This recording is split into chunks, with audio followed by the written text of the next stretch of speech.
Irmãos queridos, nós abrimos a Bíblia na história de Josué. Todo mundo sabe que Josué, ele foi o sucessor de Moisés.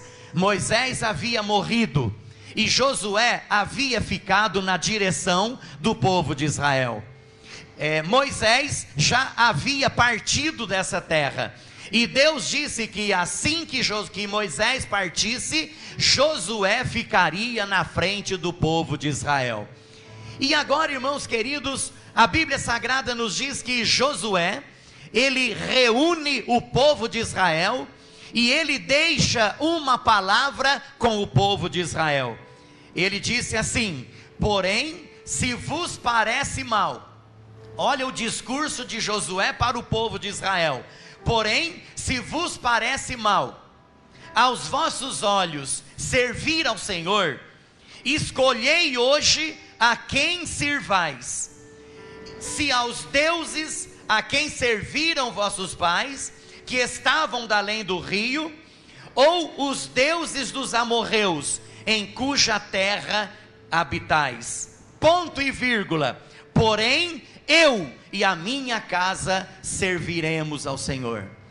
Irmãos, explicando melhor para vocês, Josué reuniu o povo naquele momento, e Josué disse assim: olha gente, nós estamos aqui pisando sobre a terra dos amorreus, e olha, o nosso Deus, o Deus Todo-Poderoso, Ele tem feito maravilhas no nosso meio.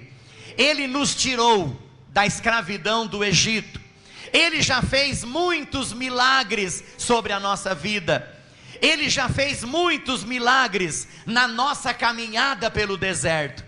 E Josué disse assim: olha, mas hoje eu quero uma definição de vocês, porque tem muita gente aí que não está levando a sério a sua vida espiritual. Então Josué, ele coloca o povo diante da parede, e Josué fala assim: olha, se vocês não estão contentes com o Deus que nós servimos, vocês podem hoje escolher ao Deus que vocês quiserem. Vocês podem servir aos deuses lá do Egito, vocês podem servir aos deuses de outras nações, ou vocês também podem servir aos deuses dos amorreus, de cuja terra nós estamos pisando neste momento. Ele disse assim: vocês podem escolher ao Deus que vocês quiserem, eu porém e a minha casa serviremos ao Senhor. Em outras palavras, eu e a minha família serviremos ao Senhor. Vocês podem servir aos deuses, vocês podem servir ao orgulho, vocês podem servir à soberba, vocês podem servir ao dinheiro, vocês podem servir aos bens materiais. Eu, porém, e a minha família serviremos ao Senhor. Eu gostaria de dizer para você nessa noite: você quer uma família abençoada? Você quer uma família protegida por Deus? Você quer uma família que prospere na presença de Deus? Então faça parte de uma família que serve a Deus. Faça parte de uma família que vive na presença de Deus, em nome de Jesus. Então, para que o nosso lar, para que a nossa família seja uma bênção, quais são as bases sobre as quais ela deve se alicerçar? Irmãos, para uma família ser abençoada, ela precisa ter Jesus como a sua base. Repita comigo: precisa ter Jesus como base.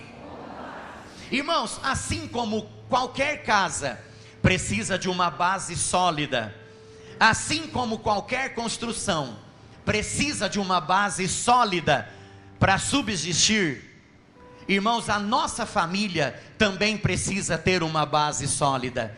E a base sólida da nossa família é Jesus Cristo de Nazaré. Jesus, ele deve ocupar o trono da nossa família. Jesus, ele deve ocupar o primeiro lugar na nossa família.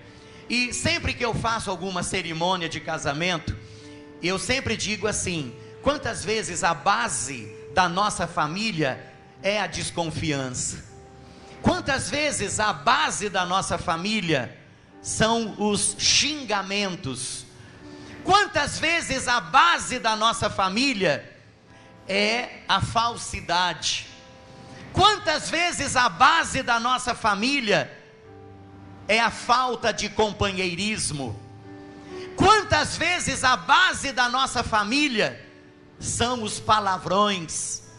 Quantas vezes a base da nossa família são as opiniões alheias?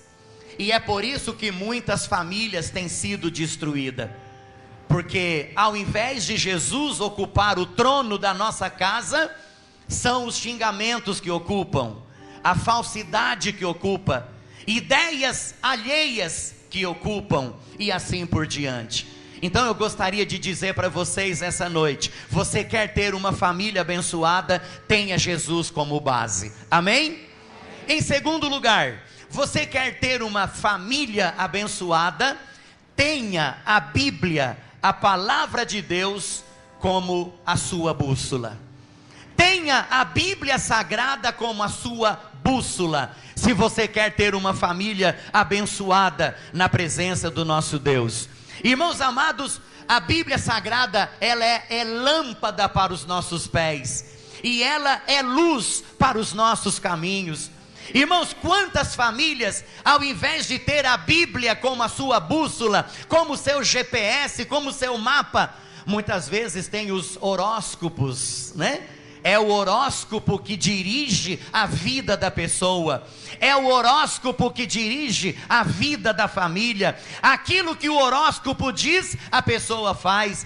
Aquilo que o horóscopo diz, é aquilo que a pessoa vai obedecer. E muitas vezes dá com o burro na água, muitas vezes dá com a cara na porta, com o perdão da expressão. Irmãos, a Bíblia, a palavra de Deus, ela deve ser a nossa única regra de fé e prática. Você quer ter uma família abençoada? Tenha a Bíblia como a sua bússola. Leia a Bíblia, estude a Bíblia, viva aquilo que a Bíblia Sagrada te ensina, e eu tenho certeza que a sua família vai ser abençoada na presença do nosso Deus. Amém, irmãos? A Bíblia Sagrada.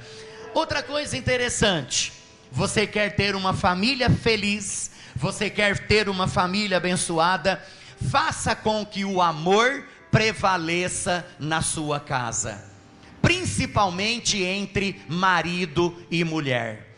Não deixa que este amor se esfrie na casa de vocês. Eu gostaria de dizer para vocês que muitos lares sucumbiram, muitos casais não foram adiante. Sabe por quê? Porque o amor deixou de existir. E eu gostaria de falar para todos os casais que estão aqui nessa noite. Quantos casais nós temos aqui? Levanta a mão bem alto. Não deixe o amor morrer no coração de vocês. Não deixe que este amor se acabe. Faça com que esse amor perdure, faça com que esse amor permaneça no coração de vocês. Aquele amor que existia na época do namoro, benzinho, benzão, amorzinho, amorzão, e era florzinha para cá, florzinha para lá. Irmãos, isso deve continuar, não deve permanecer apenas nos primeiros dias de casamento, não deve permanecer apenas nos primeiros anos de casamento, mas deve permanecer para sempre este amor que Deus colocou nos corações.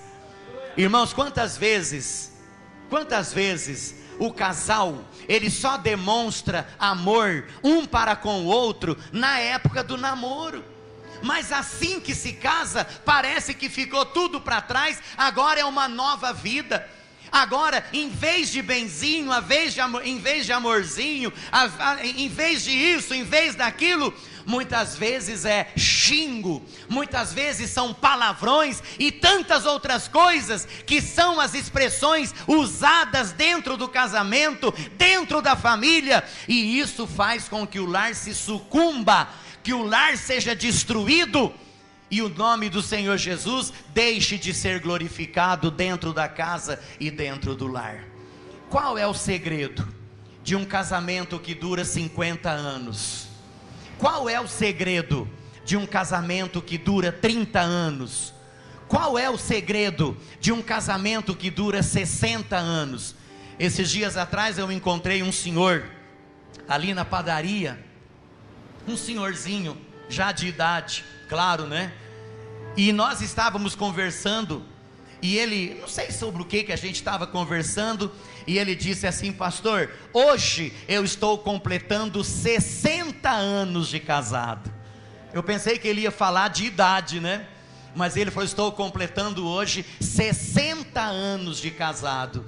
Cristiano, qual é o segredo para 60 anos de casado? Pastor Rodrigo, qual é o segredo para 60 anos de casado? É companheirismo, respeito e amor. O amor não deixou de existir no coração dos dois. Aquele amor que existia antes, aquele amor permanece, aquele amor continua, aquele amor foi cultivado, aquele amor não morreu. E eu sempre digo no casamento que existem algumas maneiras de não deixar o amor morrer. De que maneira que o casal vai fazer com que esse amor não morra?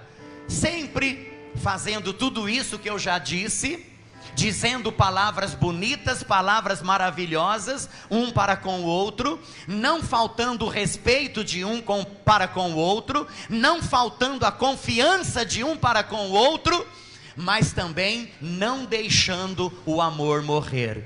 Aquilo que fazia quando namorava, continue fazendo. De vez em quando apareça para a esposa com um buquezinho de flor, entrega para ela o buquezinho de flor. Olha, minha querida, eu estava passando hoje pelas ruas da cidade e eu me lembrei de você. Então eu comprei esse buquezinho de flor e eu te trouxe para solidificar o nosso casamento e a nossa união. Pode também fazer assim. Eu estava passando pelas ruas da cidade, de repente eu resolvi comprar uma caixa de bombom e eu trouxe para você, para que o nosso amor permaneça, para que isso faça com que o nosso amor seja solidificado cada dia mais. Irmãos, eu sempre digo que o casamento, o amor é como uma flor, não é aquela flor roxa que vocês acabaram de pensar, não. O amor é outra coisa. O amor é como aquela flor que precisa ser cultivada. O amor é como aquela flor que precisa ser cuidada, que precisa ser regada. Irmãos, a planta, se não colocar uma florzinha nela, uma aguinha nela de vez em quando, a flor vai morrer. Irmãos, assim é o nosso casamento.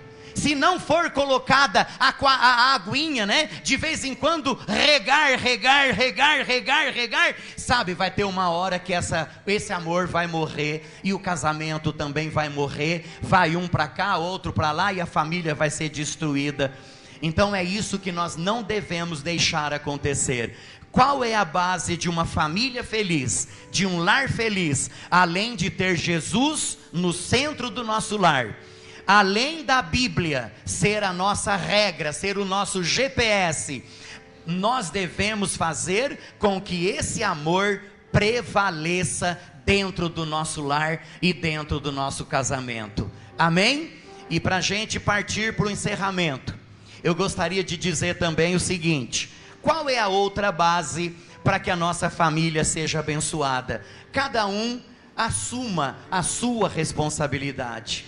O marido tem a sua responsabilidade, o esposo, né, tem a sua responsabilidade, a esposa tem a sua responsabilidade, e os filhos também possuem as suas responsabilidades dentro do casamento. Muitas vezes as coisas não dão certo porque um ocupa o lugar do outro. Às vezes o filho ocupa o lugar do pai. Às vezes o pai ocupa o lugar da mãe, aí vira uma bagunça dentro da casa. Então cada um deve reconhecer a sua responsabilidade. O esposo, responsabilidade de esposo. Esposa, responsabilidade de esposa. E filhos, responsabilidade de filhos. Fazendo assim, o lar vai ser abençoado. E em último lugar, em quinto lugar, para que o casamento continue sendo feliz, para que a família continue sendo feliz e abençoada, não siga conselhos de pessoas de fora. Lá no Salmo 1, diz assim: bem-aventurado é o homem que não anda segundo o conselho dos ímpios, nem se assenta na roda dos escarnecedores, antes tem o seu prazer na lei do Senhor, e na sua lei medita de dia e de noite. Salmo 1: bem-aventurado é o varão, é o homem que não anda segundo o conselho dos ímpios. Muitos casamentos e muitas famílias foram destruídas por causa da influência de terceiros dentro do casamento. É a amiga, né? É o amigo, plu, plu, plu, plu, plu, plu. É alguém da família, plu, plu, plu, plu, plu, plu. É outro, plu, plu, plu, plu, plu, plu. E de repente, irmãos, está feita a bagunça dentro de casa. Então você, esposo, você, esposa, você marido, você mulher, que são os chefes da casa, não dê ouvidos para conselho lá de fora. Você sabe qual é o conselho lá de fora? Um dia, por exemplo, o marido, ele comete uma falha. A esposa, ela vai se desabafar com uma amiga. Sabe o que a amiga vai dizer para ela? Mete o pé nele, larga dele. Olha, minha filha, tá assim de homem espalhado por aí, ó. Larga dele. Manda ele para a China, manda ele para a Lua. Às vezes é a esposa que comete alguma falha. Aí o marido vai se desabafar com um amigo. Aí o amigo vai dizer assim: sabe o que você faz? Mete o pé, larga. Tem um monte de mulher aí, não é só ela que tem, não. Irmãos, é o conselho dos ímpios. Esse é o conselho do ímpio, daquele que não tem Deus no coração. Então nunca deixem que o conselho dos que estão lá de fora, aqueles conselhos errados, aqueles conselhos diabólicos, entrem dentro da sua casa. Aconteceu uma falha? Se abrace, ore junto, peça perdão um para o outro, e toque o barco para frente, e o casamento vai continuar feliz, e o nome de Jesus vai ser glorificado. Amém? Então muitos casamentos não deram certo por causa da influência de terceiros. Não deixa terceiros influenciarem o seu casamento, mas deixa que Jesus influencie o seu casamento. Amém, irmãos? Quantos querem ter um casamento feliz, um lar feliz? Digam amém. Amém.